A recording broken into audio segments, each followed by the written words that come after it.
IPhone and iOS update के साथ आता है उसका बैटरी का प्रॉब्लम। लेकिन डोंट वरी, इस वीडियो में आपको कुछ ऐसे स्टेप्स बताऊंगा जिससे आप अपनी बैटरी को सेव कर सकते हो एंड इससे आपका आईफोन एक पावर हब बन जाएगा। Of course literally power hub नहीं बन जाएगा, लेकिन काफी इंप्रूवमेंट देखने को मिल जाएगी। नमस्कार दोस्तों, मेरा नाम है अमित। वेलकम बैक टू ऑलॉजी in tech in Hindi. It's time for technology. अब जब भी आप कोई नया ऑपरेटिंग सिस्टम इंस्टॉल करते हो आपके आईफोन में, तो बहुत सारी चीजें बैकग्राउंड में चलती है, जैसे कि इंडेक्सिंग होता है या फिर रिकैलिब्रेटिंग होती है आपकी बैटरी एंड ये कुछ घंटे से लेके कुछ दिनों तक ये प्रोसेस चलती रहती है। सो ये प्रोसेस जब आपके फोन में चलती रहेगी तो ज्यादा बैटरी यूज होती रहेगी। इतना ही नहीं, जब आपकी बैटरी रिकैलिब्रेट हो रही होती है तो आपको एक इंप्रेशन मिलता है कि आपकी बैटरी एक्चुअली ड्रेन हो रही है। प्लस सिंस आपने एक नया अपडेट इंस्टॉल किया आपके फोन में, तो जितने भी एप्स है वो भी अपडेट करने की कोशिश करते रहते हैं। एंड लास्टली नया iOS अपडेट मतलब ज्यादा फीचर्स, तो जितने ज्यादा फीचर्स होंगे उसके वजह से भी आपकी बैटरी ड्रेन हो सकती है। तो यहाँ पे मैं आपको ये कहना चाह रहा हूं कि अगर आपने कोई भी रिसेंटली iOS अपडेट किया है तो आपको कुछ दिन रुक जाना है एंड उसके बाद ही आप जजमेंट लीजिए कि क्या आपकी बैटरी ज्यादा यूज हो रही है। तो अगर iOS अपडेट करने के बाद कुछ दिन तक आपकी बैटरी ज्यादा यूज हो रही है तो वो कंप्लीटली नॉर्मल है, लेकिन उसके बाद भी अगर आपकी बैटरी ज्यादा यूज हो रही है तो फिर आपको कुछ स्टेप्स मैं आपको बताऊंगा जो हेल्प करेंगे आपकी बैटरी को सेव करने में। नेक्स्ट, कितनी बार ये भी हो सकता है कि उस पर्टिकुलर iOS में कोई बग्स आ गए हो या फिर जो भी एप्स आप यूज कर रहे हो उनमें कुछ बग्स आ चुके हैं एंड जब तक उन एप्स के डेवलपर्स उन एप्स को अपडेट नहीं करेंगे तब तक आपको दिक्कत आ सकती है। इसीलिए हमेशा मैं कहता हूं कि सीधा जंप मत कर लीजिए iOS को अपडेट करने के लिए, कुछ दिन वेट कर लीजिए एंड उसके बाद ही आप iOS अपडेट करिए अपना। अगला जो स्टेप है मैं आपको रेगुलरली रिकमेंड नहीं करता हूं, लेकिन कभी कभी आप कर सकते हो। दैट इज, पूरे दिन में आपने बहुत सारे एप्स ओपन और क्लोज किए होंगे, तो यहां से आके आप बैकग्राउंड में इनको क्लोज कर सकते हो। तो इससे होगा ये कि अगर उस ऐप में कोई बग होगा तो वहां से आके वो क्लोज हो जाएगा। लेकिन वंस अगेन मैं रेगुलर बेसिस में रिकमेंड नहीं करता हूं। वंस इन अ वाइल आके आपको बैकग्राउंड एप्स क्लोज कर लेने चाहिए। नेक्स्ट चीज के लिए आपको आना है सेटिंग्स में। सेटिंग्स में आपको आना है जनरल के अंदर। जनरल के अंदर आपको आना है बैकग्राउंड ऐप रिफ्रेश। यहां से आके आप बैकग्राउंड ऐप रिफ्रेश को कंप्लीटली ऑफ कर सकते हो या फिर इंडिविजुअल ऐप्स को आके यहां से ऑफ कर सकते हो। तो बैकग्राउंड ऐप रिफ्रेश करता ही है कि आप अगर वो ऐप को यूज नहीं भी करते हो तो भी बैकग्राउंड में उसको रिफ्रेश करता रहता है एंड उसी की वजह से ज्यादा बैटरी यूज होती है। तो जो ऐप्स आप रेगुलरली यूज करते ही नहीं हो उनको आप आके यहां से ऑफ कर सकते हो या फिर आप कंप्लीटली भी ऑफ कर सकते हो यहां से। अब iOS 15 में एक बहुत ही इंपॉर्टेंट फंक्शन आया है, दैट इज लाइव टेक्स्ट का। तो लाइव टेक्स्ट करेगा ये कि एवरी टाइम आप जब भी कैमरा ओपन करोगे तो वो कॉन्स्टेंटली टेक्स्ट को ढूंढने की कोशिश करेगा एंड ये चीज अगर आप ऑफ कर देते हो तो आपकी बैटरी काफी बच जाएगी। तो उसके लिए आपको आना है सेटिंग्स में। सेटिंग्स के अंदर आपको आना है कैमरा में। कैमरा में आके आपको लाइव टेक्स्ट को यहां से आके ऑफ कर देना है। ऑफकोर्स अगर आपने लाइव टेक्स्ट को ऑफ कर दिया तो वो सिर्फ कैमरा में ही ऑफ होगा, फोटोज में ऑफ नहीं होगा ये। तो मैं जानता हूं कि बहुत ही इंपॉर्टेंट फीचर iOS 15 में, लेकिन अगर आपको आपकी बैटरी सेव करनी है तो यहां से आपको इसको ऑफ कर देना है एंड जब भी आपको यूज करना है तब आप यहां से आके इसको ऑन भी कर सकते हो। नेक्स्ट चीज जो आपको ऑफ करनी है उसके लिए आपको आना है सेटिंग्स में। सेटिंग्स में आपको आना है प्रिवेसी में। प्रिवेसी में एकदम नीचे आप जब आओगे तो यहाँ पे आपको ऑप्शन मिलेगा एनालिटिक्स एंड इंप्रूवमेंट्स। यहाँ पे आके आपको शेयर आईफोन एनालिटिक्स को ऑफ कर देना है। ऑफकोर्स इसको ऑन रखने से आप एप्पल को हेल्प कर रहे हो प्रॉब्लम्स को सॉल्व करने में, लेकिन आपके लिए फिलहाल आपकी बैटरी ज्यादा इंपॉर्टेंट है एंड इसी वजह से यहां से आके आप इसको ऑफ कर सकते हो। नेक्स्ट जो टिप है वो काफी इंपॉर्टेंट है एंड उसके लिए आपको सेटिंग्स में आना है प्रिवेसी में। प्रिवेसी के अंदर आपको आना है लोकेशन सर्विसेज। अब लोकेशन सर्विसेज को आप कंप्लीटली ऑफ कर सकते हो, लेकिन मैं रिकमेंड करता हूं कि आप इसको ऑन ही रखिए। रादर आप उन एप्स में जाके इंडिविजुअली सिलेक्ट करिए कि किसको आपको लोकेशन का एक्सेस देना है किनको नहीं देना है। तो जिनको आपको एक्सेस नहीं देना उनको आप यहां से आके ऑफ कर दीजिए। नेक्स्ट आपको आना है शेयर माय लोकेशन में। यहां पे आपको एक ऑप्शन मिलेगा शेयर माय लोकेशन। इसको आप चाहो तो ऑफ कर सकते हो। ऑफ कोर्स अगर आप अपने फैमिली एंड फ्रेंड्स के साथ शेयर करना चाहते हो तो आप इसको ऑन भी रख सकते हो, लेकिन ये आपकी पर्सनल चॉइस रहेगी। अब आते हैं मोस्ट इंपॉर्टेंट पॉइंट पे। उसके लिए आपको ऑल द वे नीचे आना है। यहां पे आपको मिलेगा सिस्टम सर्विसेज।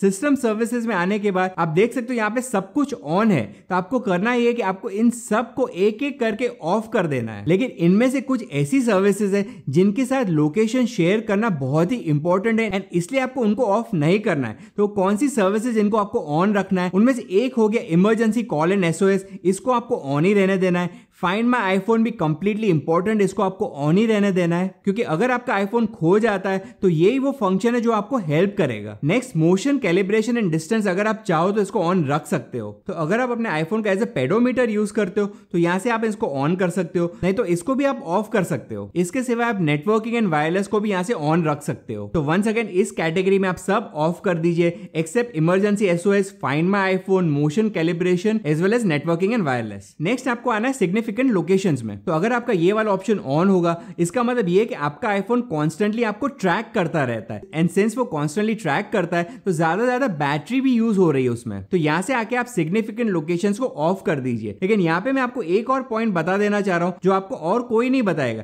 दैट इज अगर आपने सिग्निफिकेंट लोकेशन को यहां से ऑफ कर दिया होगा तो आपका ऑप्टिमाइज बैटरी चार्जिंग का जो ऑप्शन है वो वर्क नहीं करेगा। ऑफ कोर्स यहां पे ऑफ करने के बाद आपका जो ऑप्टिमाइज बैटरी चार्जिंग का ऑप्शन है वो ऑन दिखेगा, लेकिन बैकग्राउंड में वो काम नहीं करेगा। और वो इसीलिए नहीं करेगा क्योंकि उस फंक्शन को इस तरीके से डिजाइन किया गया है कि आप अगर जैसे घर पे हो या फिर काम पे हो, जो भी आपके रेगुलर प्लेसेस जहां पे आप चार्ज करते हो, तो वहां पे आप ये फंक्शन को यूज कर सकते हो। लेकिन अगर आप अपने फोन को चार्ज करते हो कोई और लोकेशन पे, तो तब आपका आईफोन करेगा ये कि ऑप्टिमाइज बैटरी चार्जिंग को वो बैकग्राउंड में ऑफ कर देगा। नेक्स्ट आपको प्रोडक्ट इंप्रूवमेंट के अंदर 3 ऑप्शन दिख रहे हैं, इनको भी आपको आके ऑफ कर देना है। तो ये ऑप्शन बेसिकली करते हैं कि आपके फोन से इंफॉर्मेशन शेयर करते हैं एप्पल के साथ, सो दैट वो अपने प्रोडक्ट्स को इंप्रूव कर सकते हैं। तो ऑफकोर्स अगर आप एप्पल को हेल्प करना चाहते हो तो आप ऑन कर सकते हो, लेकिन वो चीजें जो बिल्कुल काम की ही नहीं है उनको क्यों अननेसेसरीली यहाँ पे आके ऑन रखे। नेक्स्ट चीज के लिए आपको आना है प्राइवेसी में। प्राइवेसी में आपको एक ऑप्शन मिलेगा research sensor and usage data, यहाँ पे आके आपको इस ऑप्शन को ऑफ कर देना है। अब नेक्स्ट पॉइंट के लिए आपको आना है एक्सेसिबिलिटी में।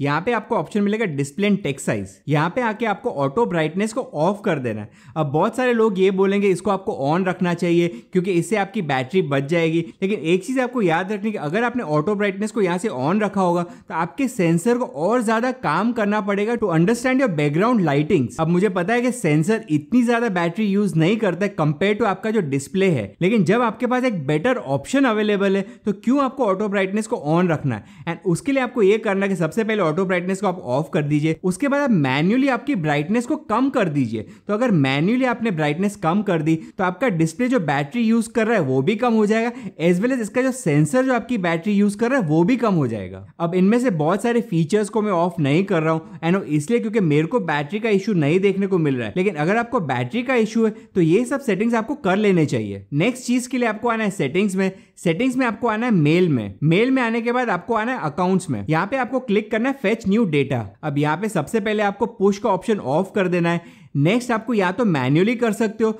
या फिर आवरली या फिर 30 मिनट्स भी कर सकते हो। तो अगर आपका आईफोन कॉन्स्टेंटली मेल्स को फेच नहीं करता रहेगा तो उतनी बैटरी भी आपकी बच जाएगी। नेक्स्ट चीज के लिए आप नोटिफिकेशन में आके उन एप्स के नोटिफिकेशन ऑफ कर सकते हो जिनको आप रेगुलरली यूज नहीं करते हो, या फिर आप फोकस मोड भी यूज कर सकते हो। अब फोकस मोड में आप कैसे आपके नोटिफिकेशंस को ऑफ कर सकते हो, उसके लिए आप मेरा पुराना वाला फोकस मोड वाला वीडियो देख सकते हो, उसकी लिंक मैं यहाँ पे आपको ऊपर दे दूंगा। नेक्स्ट, अगर आप स्क्रीन टाइम नहीं यूज करते हो तो यहाँ पे आके आप उसको ऑफ कर सकते हो। इसके सिवाय अगर आपके आईफोन में ऐसे कोई एप्स है जो आप यूज ही नहीं करते हो या फिर काम के नहीं, तो उनको आप कंप्लीटली डिलीट कर दीजिए, क्योंकि जितने कम एप्स होंगे उतनी कम बैटरी भी यूज होगी आपके फोन में। नेक्स्ट, अगर आपके फोन में ओलेड स्क्रीन है तो यहाँ से आके आप डार्क मोड को ऑन कर सकते हो। एंड लास्टली, मैं हमेशा रिकमेंड करता हूं कि वंस इन अ वाइल आपको आपके आईफोन को रीस्टार्ट कर लेना चाहिए, एटलीस्ट वंस इन 15 डेज या फिर वंस इन अ मंथ भी आप कर सकते हो। तो वंस इन अ वाइल आपके आईफोन को रीस्टार्ट करने से होगा ये कि कोई भी ऐप क्रैशेस है वो अवॉइड हो सकते हैं। अब करने के लिए तो आप और बहुत सारी चीजें कर सकते हो,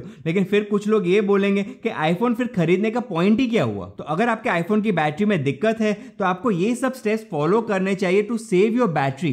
लेकिन अगर आपको ये सब स्टेप्स फॉलो नहीं करने तो आपको आप फुल पावर मोड में भी यूज कर सकते हो, एंड साथ में पावर बैंक यूज कर लीजिए। तो इतना ही था दोस्तों इस वीडियो के लिए। अगर आपको वीडियो थोड़ा भी इंफॉर्मेटिव लगा है तो लाइक एंड शेयर जरूर करें, एंड अगर आप आईफोन एंड टेक्नोलॉजी की दुनिया में एक स्टेप आगे रहना चाहते हो तो इस चैनल को सब्सक्राइब कर सकते हो। पास में आपको जो बेल आइकन दिख रहा है उस पर भी क्लिक जरूर करें। देखते रहिए ऑलराइज इन टेक इन हिंदी, और मिलते हैं नेक्स्ट वीडियो में।